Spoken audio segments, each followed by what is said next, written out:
Bonjour à toutes et à tous. Merci d'être venus chez nous. Je suis ravie de vous voir ici. Je sais qu'il ne fait pas très beau dehors, mais bon, vous aurez pu trouver d'autres choses à faire. Donc je pense que c'est important que vous êtes là parce que le partage, c'est une chose très importante dans la vie. Celui qui partage sent que il grandit.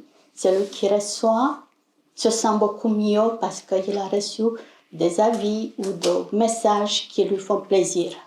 Donc, ces journées me tiennent à cœur et je vous remercie sincèrement que vous êtes là. Je remercie aussi à mon équipe qui m'a aidé à l'organisation de cette journée, notamment à Émilie Ludvisa qui est ma secrétaire et qui a beaucoup travaillé pour que cette journée soit une réussite. Donc on a tout un programme pour aujourd'hui, un peu plus scientifique le matin, un peu plus pour le cœur l'après-midi. Et je vous propose qu'on démarre. Donc, je devais vous parler de la pathologie mastocytaire. Je l'intitulais de simple au compliqué parce que ce n'est pas toujours facile, parce que les notions dans cette pathologie qui au début incluaient que la mastocytose, voire la mastocytose systémique juste, chez l'adulte, commencent de plus en plus à se compliquer. En 1869 déjà, Nettleschlip décrivait un cas de mastocytose cutanée, une urticaire pigmentaire, chez quelqu'un de 2 ans. Le terme proprement dit de urticaire pigmentaire, en réalité, a été introduit par Sangster en 1868, soit quasi 10 ans plus tard. Et c'est aussi quasi 10 ans plus tard qu'on décrit le mastocyte. Donc on a décrit initialement l'urticaire pigmentaire ou la mastocytose cutanée, ensuite on a dit que c'est une urticaire pigmentaire, et ensuite on a décrit le mastocyte comme étant une cellule qui se trouve dans le tissu conjonctif. C'est quoi le tissu conjonctif? C'est un tissu qui fait part de faisant jonction entre les autres tissus et constitué par des substances fondamentales, des fibres et des cellules d'aspect très divers. Par exemple, dans la peau, le tissu conjonctif, c'est le derme. Dans les muqueuses, que ce soit les bronches, la muqueuse digestive, la muqueuse génitale, buccale, on parle de sous-muqueuse. Au niveau de la moelle, on parle de tissu réticulé. Ces mastocytes sont remplis de granulations qui sont de 0,3 à 1,5 micromètres. Puis, à mesure de temps, on a commencé à décrire des fonctions à des mastocytes. Et en 1892, on a décrit la capacité de phagocytose. Et on a dit que cette capacité contribue probablement à la défense de l'hôte. Ensuite, on a décrit le mastocyte responsable d'augmentation de la perméabilité vasculaire, tout en favorisant l'afflux des anticorps et des cellules effectrices, et également de la réponse immunitaire au site où il y a une agression. On l'a décrit, à la mesure de temps, comme étant une cellule immunologiquement compétente et également une cellule présentatrice d'antigènes. Pardon.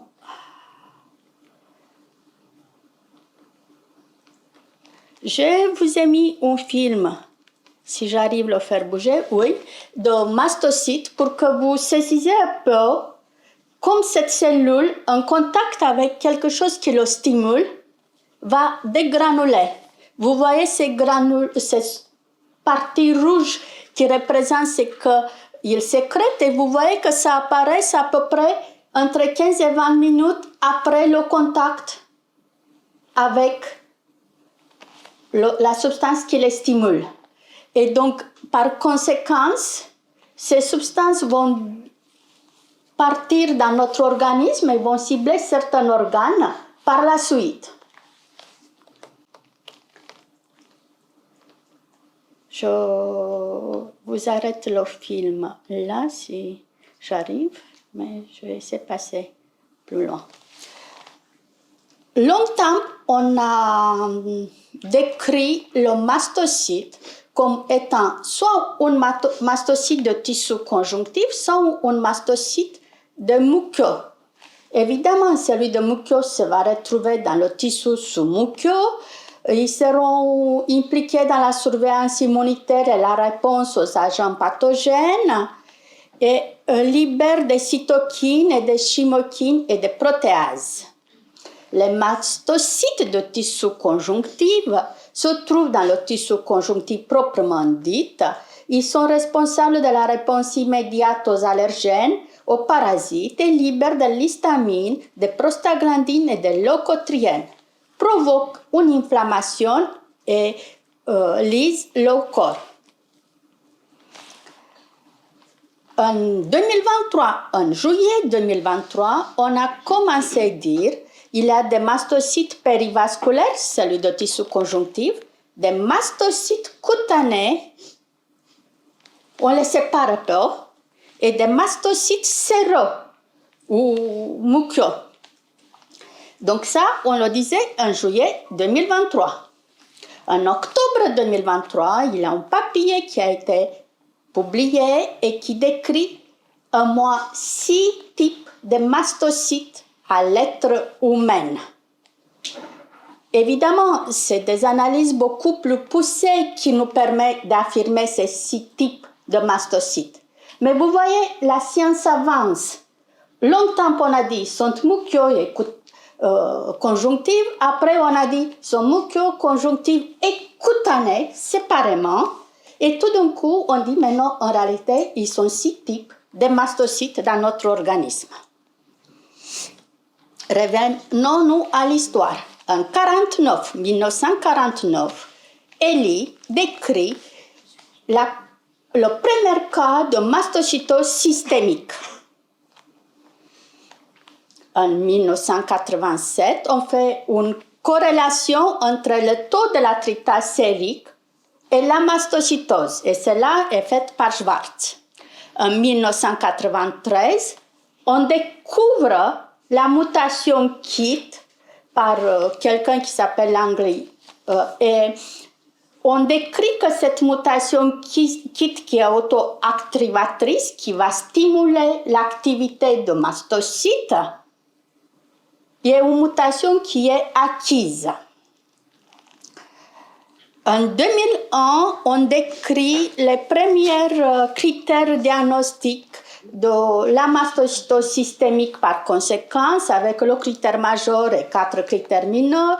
Et on dit qu'on peut parler de la mastocytose systémique si on a le critère majeur plus un critère mineur ou 3 critères mineurs. Bon.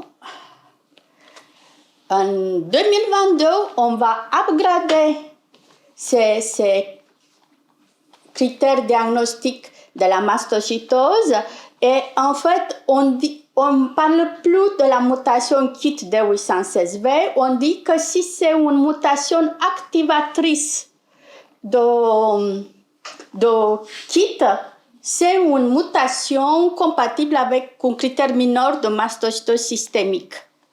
Et à 2 protéines qui ne devaient pas être sur les mastocytes et qui sont juste sur les mastocytes anormaux, qu'on appelle CD2, CD25, on a ajouté un autre paramètre qu'on appelle CD30, toujours un critère mineur. En histoire, le premier cas de leucémie à mastocytes est décrit en 1957.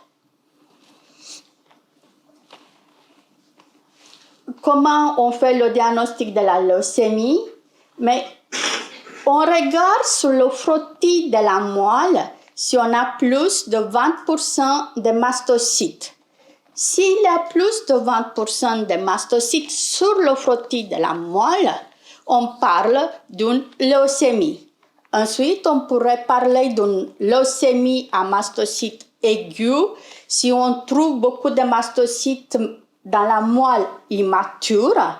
Et si on ne trouve pas ces mastocytes immatures dans la moelle, on trouve que des mastocytes matures, on va parler d'une leucémie à mastocytes chronique.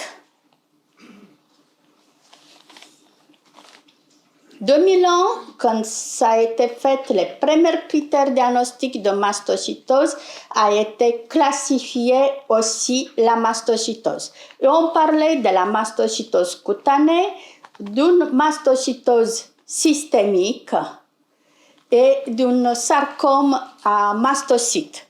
Comme vous pouvez voir dans mastocytose systémique, on parlait de mastocytose systémique associée à une autre hémopathie, ou une mastocytose systémique proprement dite agressive, et de la leucémie à mastocytes.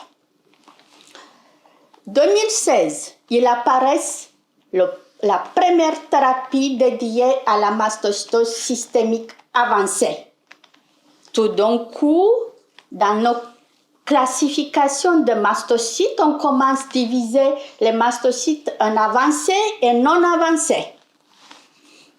La mastocytose avancée, donc ça veut dire la mastocytose qu'on appelle agressive. Je ne vous ai pas mis les critères diagnostiques, mais si on a un seul critère diagnostique, des anomalies de foie, de numération formule sanguine ou d'autres anomalies, on peut parler d'une mastocytose agressive. La forme associée à une hémopathie, vous imaginez bien, c'est les critères diagnostiques de nos collègues hématologues qui vont nous aider. Et la leucémie à mastocytes, je vous l'avais mis les critères tout à l'heure. En 2016, donc, conséquence de cette apparition de thérapie pour la mastocytose avancée, on commence dans la classification d'introduire le terme de mastocytose avancée. Mais on n'a rien modifié d'autre chose. On a juste regroupé les entités que je vous ai mis tout à l'heure sur le thème de mastocytose avancée. En 2018, on a publié un papier par Marion Fradet en lequel on disait qu'il existe 15% de mastocytose cutanée isolée chez l'adulte. Et cela, c'était après l'analyse de 181 patients atteints de mastocytose en soi.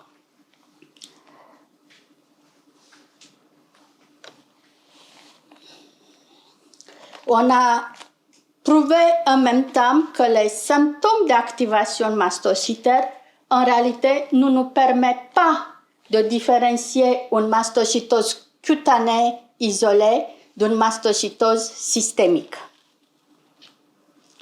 En 2020, Maëla Severino avait publié un papier en lequel elle montrait qu'il existe 20% de patients atteints d'une mastocytose uniquement médullaire, sans atteinte cutanée. Vous allez voir que par conséquence, en 2022, on modifie un peu la classification de mastocytose. On parle de mastocytose cutanée toujours. Urticaire pigmentaire, qu'elle est monomorphe, notamment chez l'adulte, et polymorphe, notamment chez l'enfant. On parle de la mastocytose cutanée diffuse, de laquelle on parlait depuis toujours, et on ajoute le terme que le mastocytome cutané peut être aussi multilocalisé. Mais dans la mastocytose systémique, si vous pouvez remarquer, on a séparé la mastocytose uniquement médullaire de la forme de mastocytose systémique indolente. On l'a fait un groupe séparément. Donc, avec d'autres mots, tout patient atteint d'une mastocytose systémique sans atteinte cutanée, il aura une mastocytose systémique uniquement médullaire. Dans notre abréviation, on parle parfois de BMM, de l'abréviation en anglais. Les patients qui ont une mastocytose systémique avec une atteinte cutanée, on va parler qu'ils ont une mastocytose systémique indolente. Ce terme embête un peu aussi les laboratoires qui ont commencé les études, par exemple, en 2019-2020, parce qu'ils ont groupé toutes les deux catégories de patients dans la forme de mastocytose systémique indolente. et que là, c'est un peu délicat comment définir leur autorisation de mise sur le marché. Évidemment, on décrit toujours la forme de mastocytose systémique smoldering ou borderline, une forme qui est séparée depuis longtemps dans la classification et qui est une forme qu'on ne sait pas exactement quelle est l'évolution, et donc c'est pour ça qu'on le sépare dans la classification. Et on a toujours les formes avancées qui regroupent toujours les mêmes entités que tout à l'heure, et évidemment le sarcome mastocytaire. Toujours en 2022, le réseau européen de mastocytose décrit une échelle qui varie de 1 à 5 pour évaluer le risque d'avoir une mastocytose systémique devant un patient qui se présente avec des lésions cutanées de mastocytose. Ils nous ont décrit un score minimal de 1 ou 0, quand ils nous disent qu'on a un risque minime d'apparition de mastocytose systémique, moins de 25. Si le score est de 3, 4 ou 5, donc important, le risque d'apparition de mastocytose systémique, il nous le décrit à 86, donc relativement haute. Et pour le score intermédiaire, c'est un peu difficile à dire. Le score intermédiaire de 1 à 2. Et donc, on dit que le risque est de 40 à 70%. En parallèle, en 2022, on travaillait beaucoup sur le rôle ou l'aide qui pourrait nous apporter le statut mutationnel KIT dans la peau pour le diagnostic des patients avec une forme systémique ou non.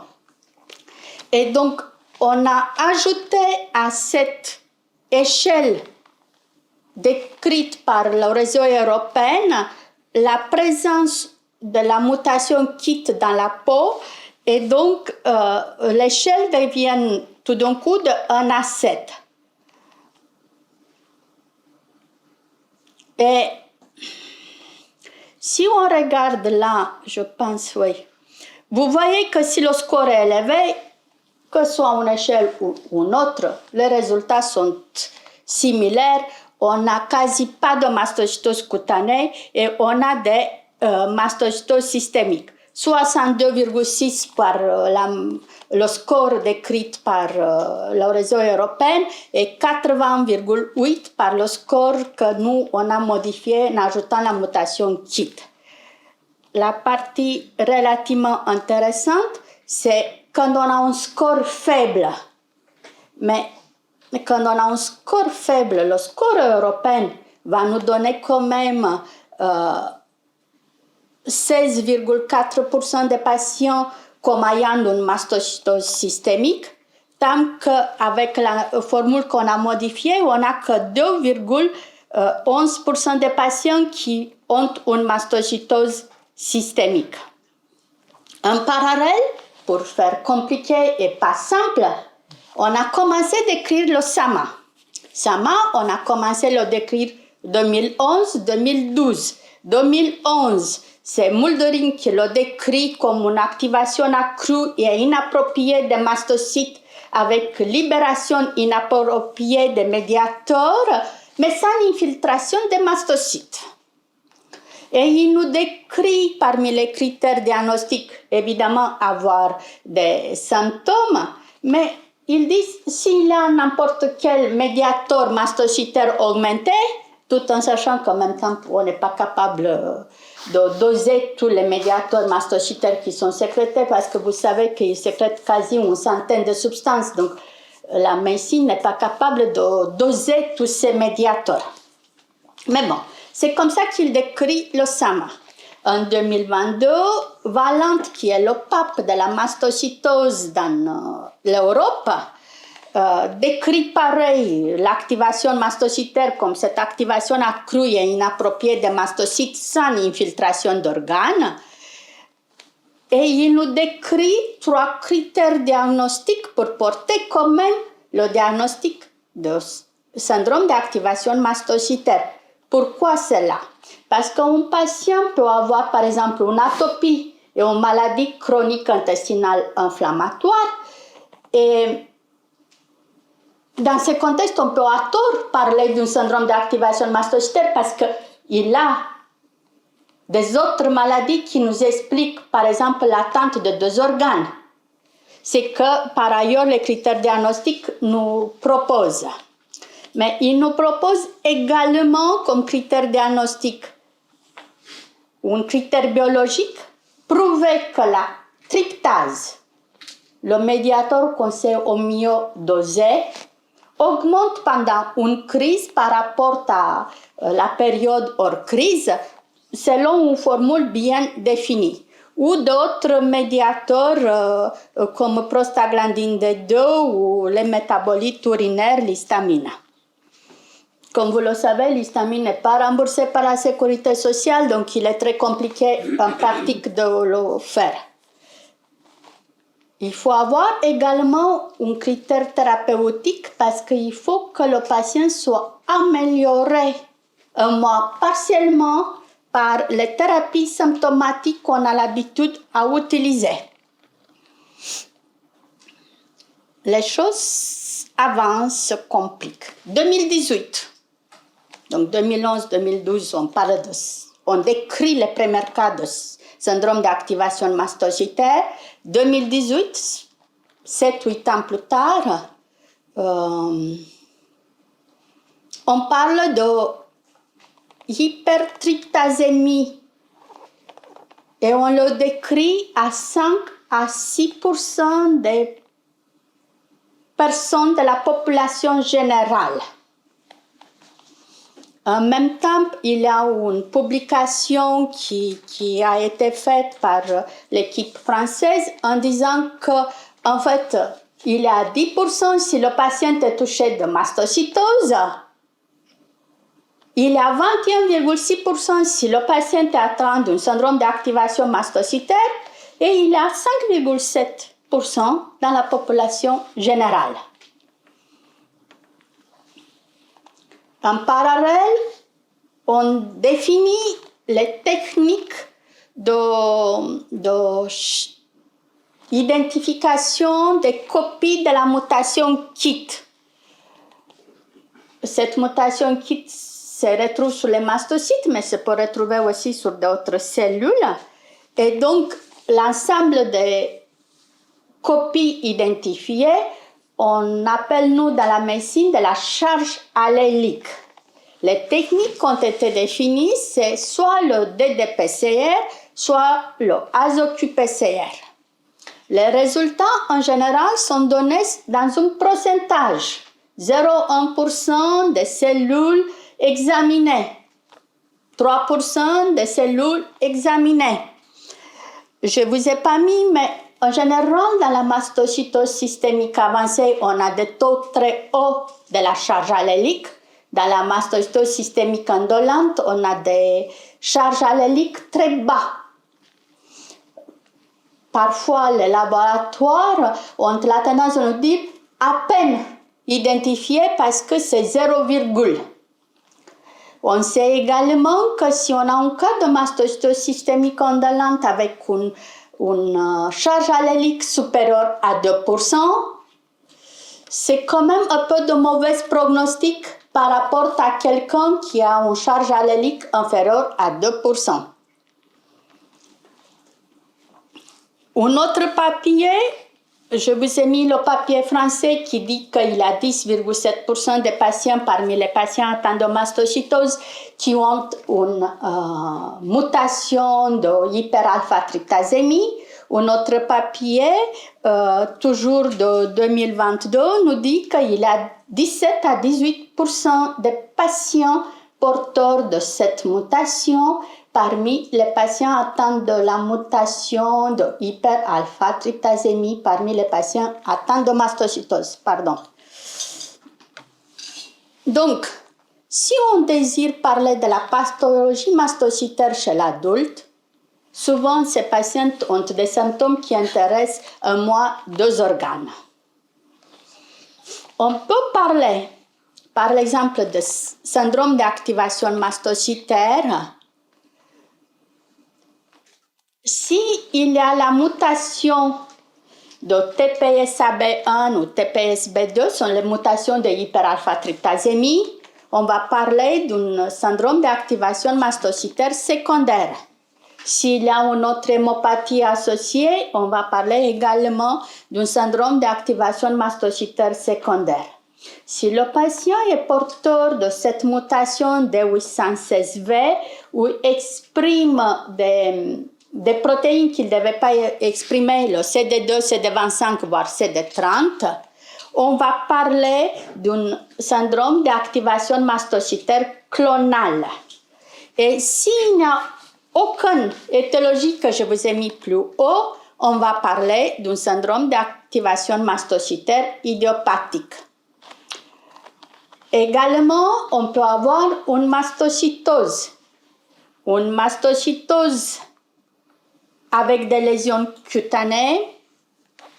Dans ce contexte, on a 85% de risque d'avoir une mastocytose systémique. Il n'y a que 15% des patients qui ont une mastocytose cutanée isolée.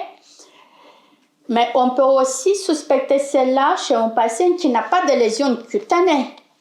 Et donc là, si on a les critères diagnostiques de la mastocytose systémique, on va parler de cette mastocytose systémique uniquement médullaire ou BMM.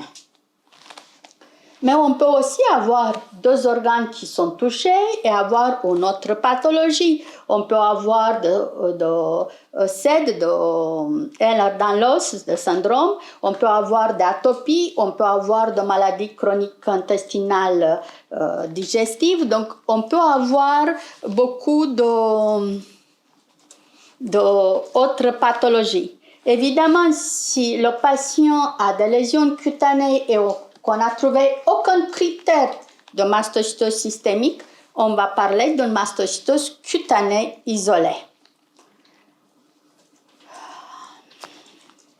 C'est la même chose sur cette diapositive, mais c'est différemment présenté. En partant de cette séparation, le patient a de la mastocytose cutanée ou le patient a que des symptômes sans avoir d'atteinte cutanée par l'infiltrat mastocytaire. Et pareil, on arrive soit à une mastocytose cutanée isolée, soit à une mastocytose systémique associée à une atteinte cutanée ou parfois sans atteinte cutanée. On peut aussi parler de syndrome d'activation mastocytaire s'il n'y a pas de lésion cutanée avec un syndrome d'activation mastocytaire idiopathique ou on peut parler d'un syndrome d'activation mastocytaire clonale ou secondaire. C'est toujours la même chose, présentée différemment, parce qu'il faut que vous saisissez qu'en fait, les données peuvent être présentées d'une forme ou d'une autre et qu'en réalité, on parle de la même chose. Donc, grossièrement, on a la mastocytose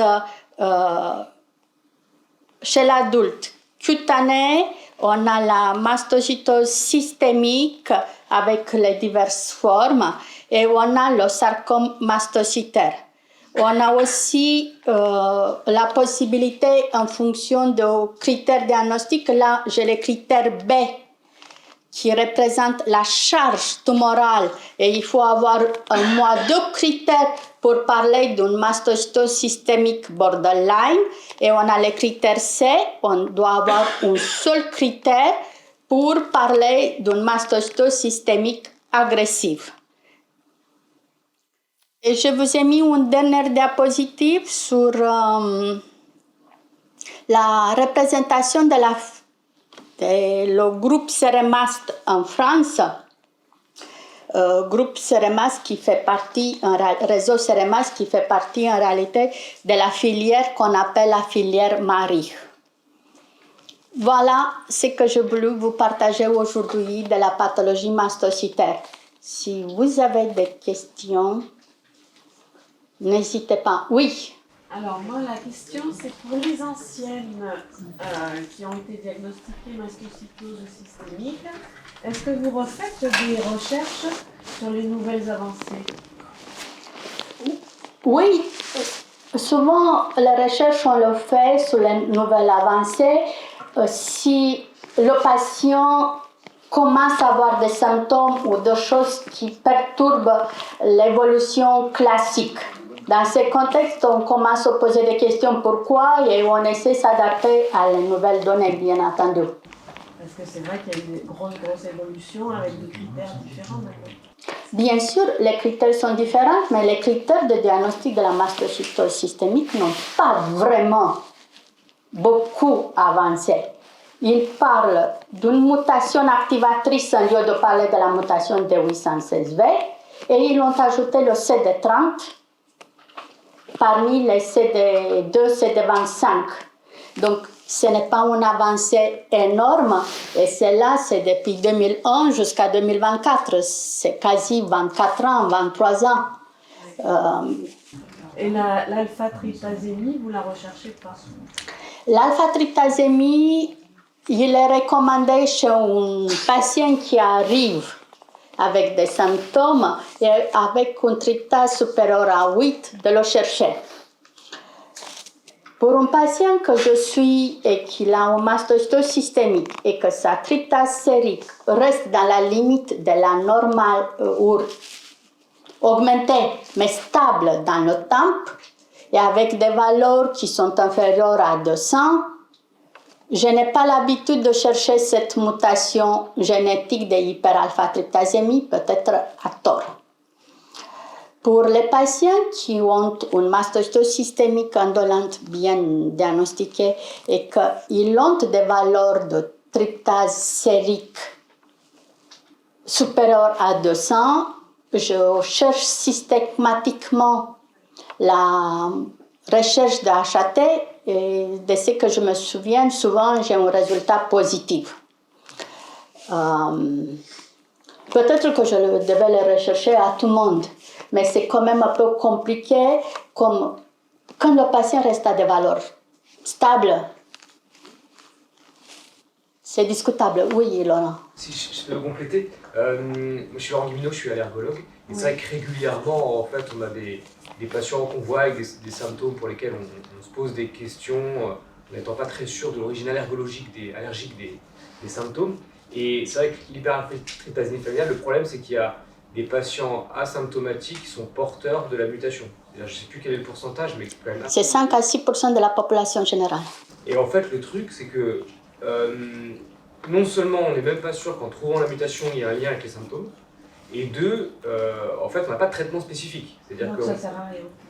Alors, il y a un gros débat actuellement dans la communauté allergologique où les biologistes, ceux qui font les dosages, nous disent qu'il faut absolument le faire, et nous, les cliniciens qui voyons les patients, on dit mais on veut bien le faire, mais le problème c'est qu'on va annoncer à un patient qui a une mutation génétique dont on n'est pas sûr qu'il y ait un lien avec ses symptômes, et en plus, on n'a pas de traitement à lui proposer. Donc c'est-à-dire qu'on va dépenser de l'argent pour faire un dosage pour lequel ça ne va pas apporter de bénéfice à la prise en charge. Moi je pensais juste à une chose, si c'est héréditaire.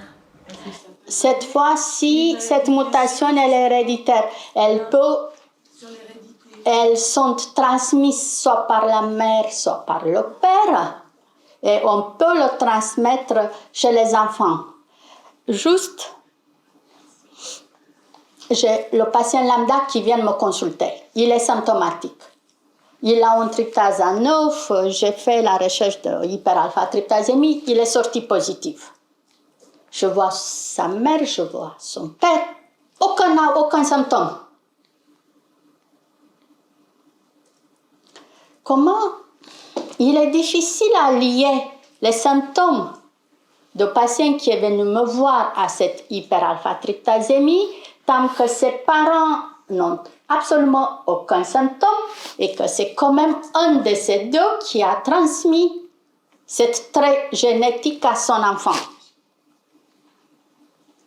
Je peux comprendre le patient qui a une hyperalpha-tryptasémie et qui on le diagnostique,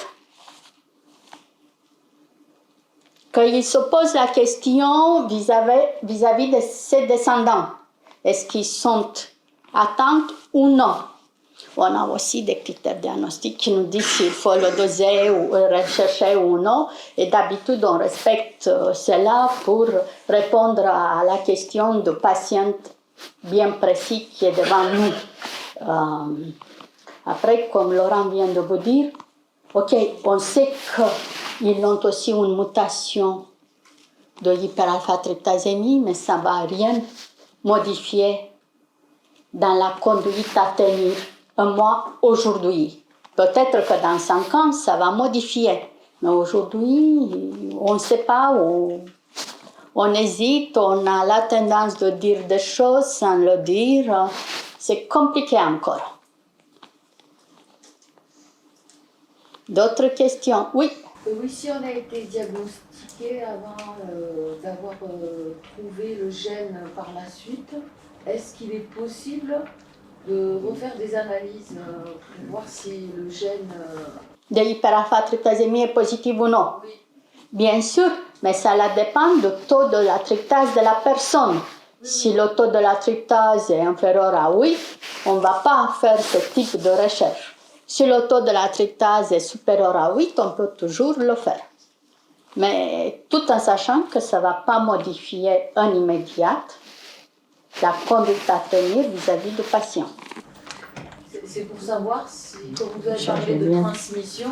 J'ai bien saisi l'avance, ne vous inquiétez pas. Merci. Oui. J'ai une question sur l'évolution. Quand on a été diagnostiqué mastocytose cutanée avec tryptase élevée, dormante, qui a évolué sur un SAMA, est-ce que ça peut changer encore? Est-ce que la mastocytose peut se réveiller ou est-ce que ça peut évoluer sur une mastocytose systémique? Je saisis la nuance et c'est très compliqué à vous répondre formellement. Dans la littérature, on n'a jamais décrit en réalité que chez l'adulte, la mastocytose cutanée isolée peut disparaître après une évolution de 5 à 10 ans. Donc quand ça arrive, étant donné qu'il y a un papier très ancien qui parle que dans toute mastocytose, ça peut disparaître après 10 ans à 10% des patients, on se dit peut-être que c'est le mélange entre la mastocytose cutanée isolée et systémique et qu'on se dit, ok, ça a disparu. Souvent, en théorie, la théorie c'est une chose, la pratique c'est une autre chose. En théorie, quand on a une mastocytose cutanée isolée et qu'ils ont disparu, la manifestation clinique a disparu, on s'imagine que les mastocytes sont disparus du derme, de la peau. Et que dans ce contexte, en théorie, les symptômes devront disparaître. Mais il est vrai, on a à peu près 1% des patients, pas plus, qui ont remarqué qu'ils gardent des symptômes comme un syndrome d'activation mastocytaire. Vous imaginez bien que dans la littérature, il n'y a absolument aucun donné sur le sujet. Donc, dans la littérature, on n'a absolument aucun donné pour répondre à la question est-ce qu'il y a un risque que la mastocytose cutanée ou une autre forme revienne ou non. On n'a pas de tout. Donc, j'imagine qu'elle ne va pas revenir. Mais c'est juste l'expérience qui me fait penser ça sans pouvoir me baser sur des données solides de la littérature.